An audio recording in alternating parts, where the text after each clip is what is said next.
8. 2 more. This is all you. That's all you. 1 more. Get up there. You got it. It's all you. Unbreakable.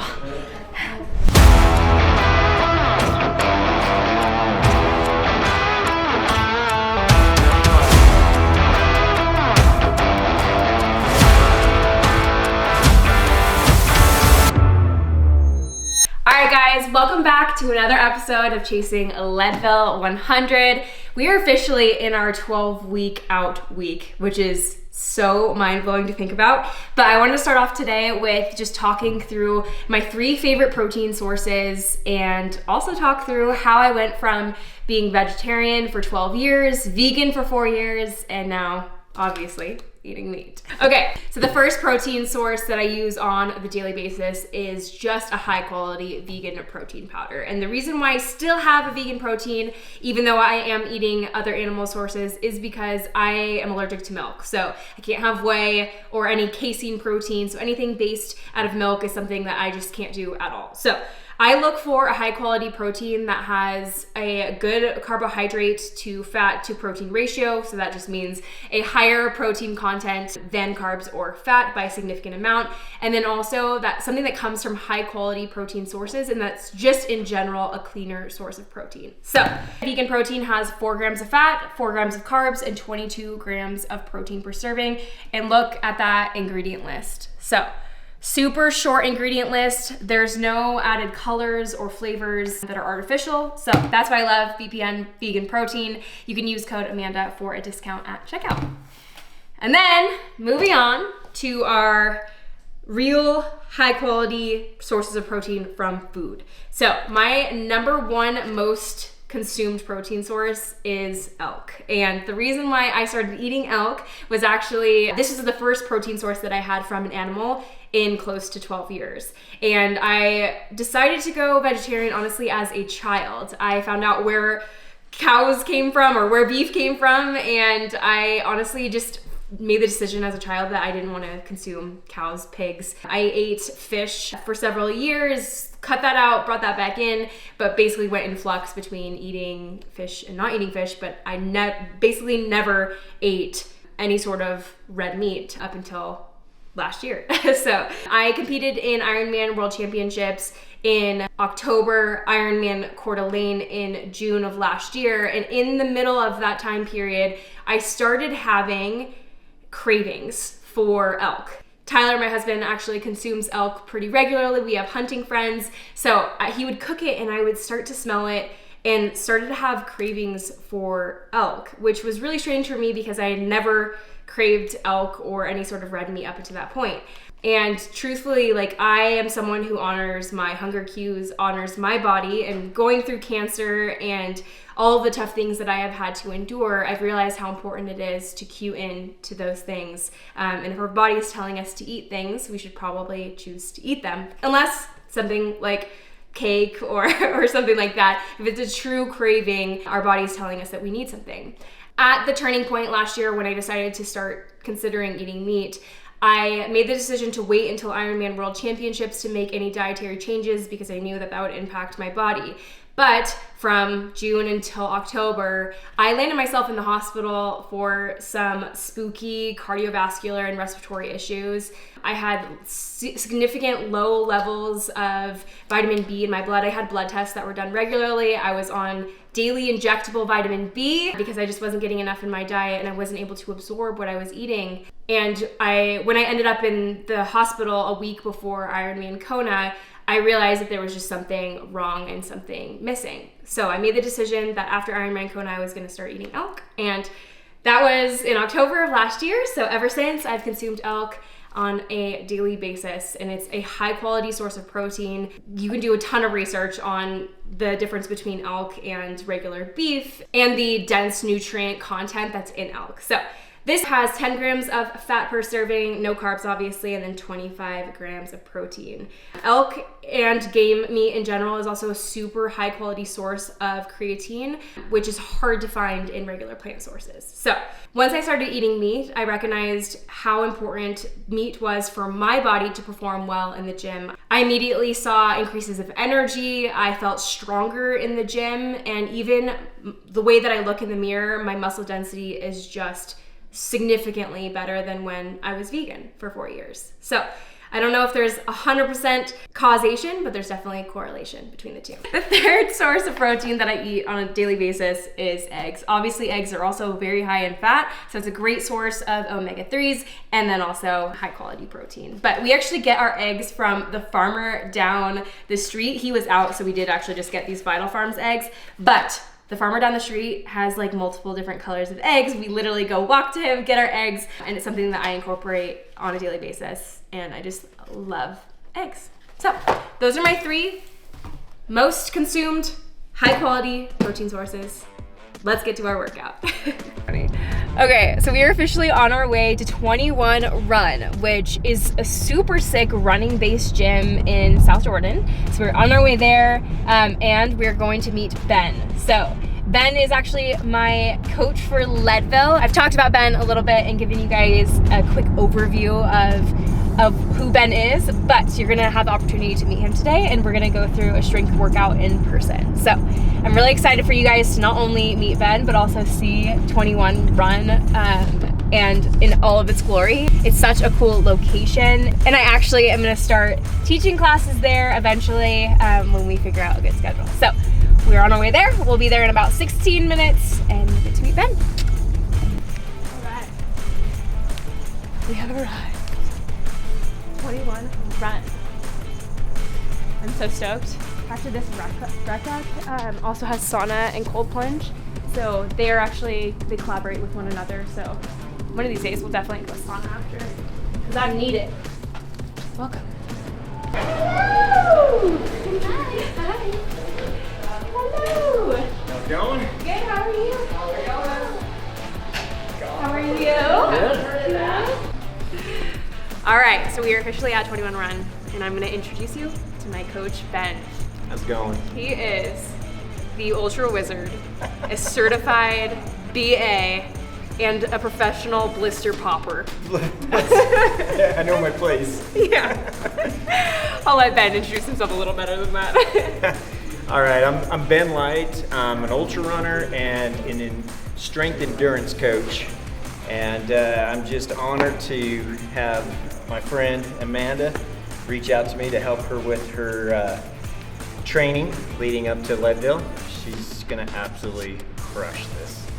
Something about being a coach is knowing how important it is to have a coach. So if you have a coach, or if you have a therapist, or if you have a business mentor, if that person doesn't also have a mentor, you should probably find a new coach. We usually do hip thrusts. Today it's going to be Bulgarian split squats weighted. Okay. So we can do it with the goblet style or dumbbell style, however you want to do it. But we're going to do a split squats, and then we're going to do the monkey foot. Cool. And then we're going to do a plank to knee to elbow. Okay. 10 on each side. So we're going to go through that 4 times, Okay. one after another. Then we're going to go into our primary circuit. Yep. Our primary circuit is going to be our seated shoulder press. Okay. Then we're going to do a goblet style curtsy squat. So we're going to get more of that glute hamstring and then a little bit of the quad. Yep. And then we're going to go into pull-ups or pull downs, whatever. Okay. We'll wait to your fatigue level. So one thing we can do, the nice thing about the cable machines, is you could start with pull-ups, Yep. try for 10, Okay. whatever you don't do, get down and do the pull downs and finish off the reps. Perfect. We'll start. Boom. Boom.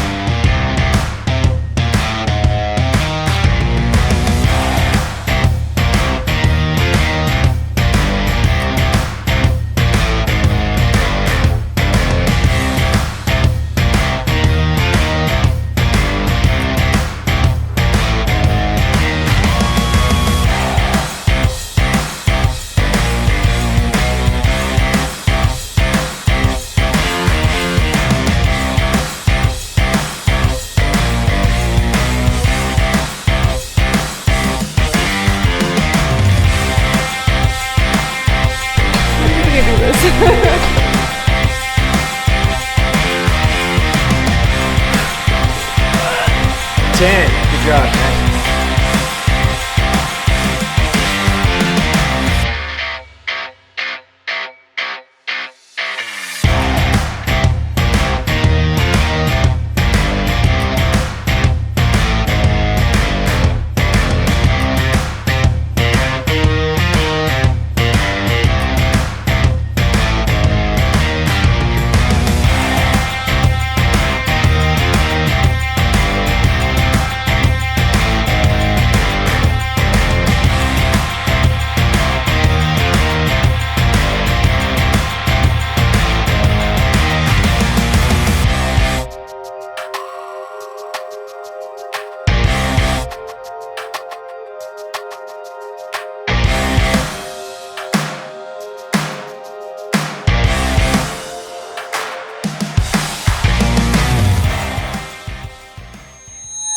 All right, so that wraps up our workout with Ben Light. Thank you so much for bringing me through that. My arms are definitely already feeling it. But we're gonna go home, we're gonna eat, and we're gonna head off to the track.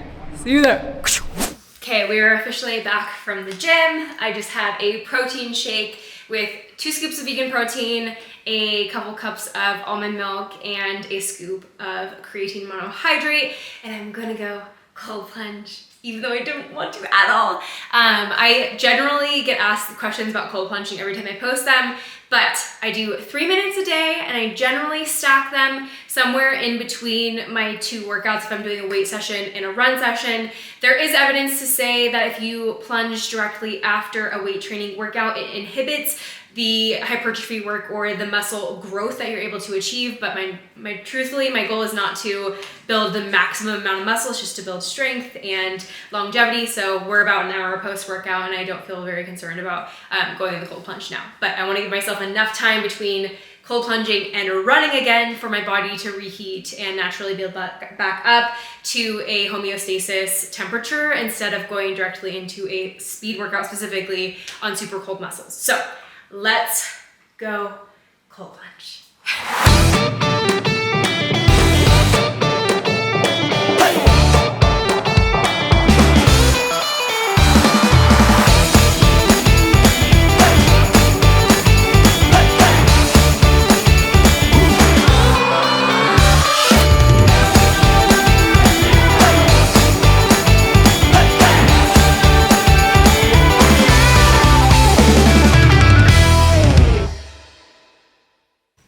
Okay, so we're gonna do a post-workout meal. We just have elk and eggs that I just warmed up on the skillet, 2 eggs, and then just a bunch of elk. I don't measure anything, but that's just what I have. And then I'm gonna do 3 rice cakes just for quick carbs. We don't have any potatoes or rice cooked, otherwise I would have that, just with some almond butter and some honey on top. So we have a track workout in I have to leave in about 2 hours, so this is actually perfect timing to eat some of this. I might have a couple more carbs through fruit or something else, but this is what I'm gonna have right now.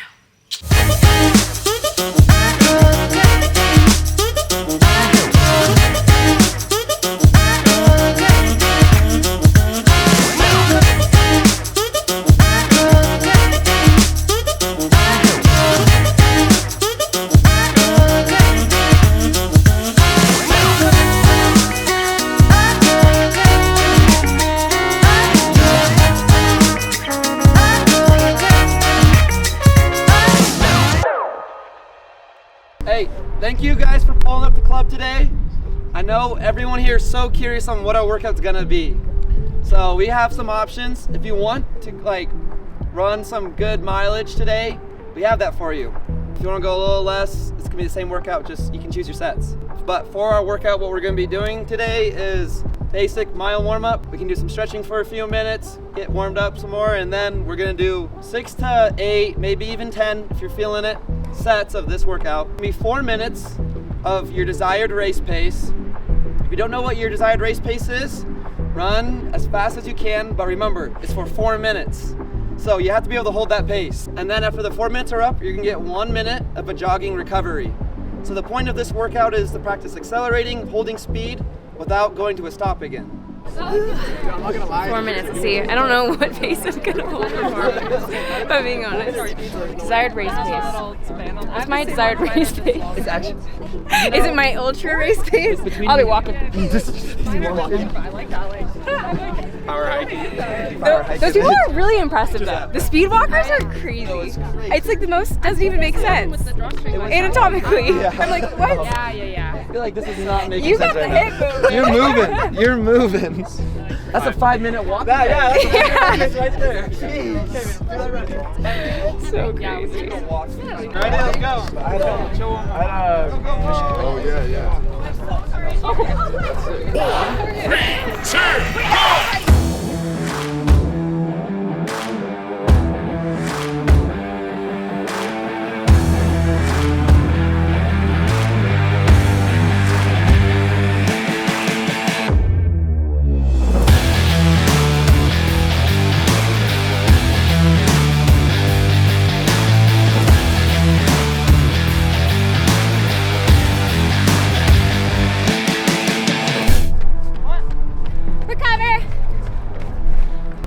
So we're like consistently holding like 620 to 650, which is way too long of a range.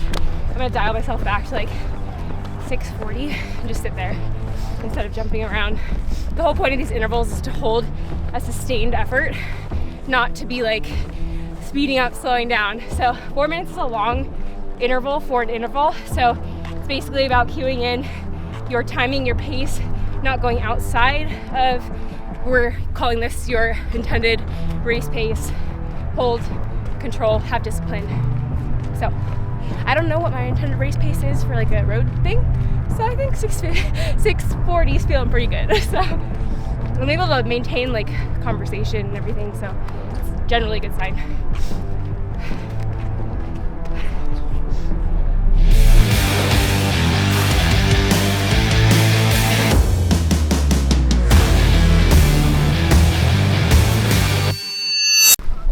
And that is gonna wrap up another episode of Chasing Leadville 100. Thanks for coming along on a beautiful training day with me. Please make sure to like, comment, and subscribe to let me know that you're enjoying the videos. Catch you next time.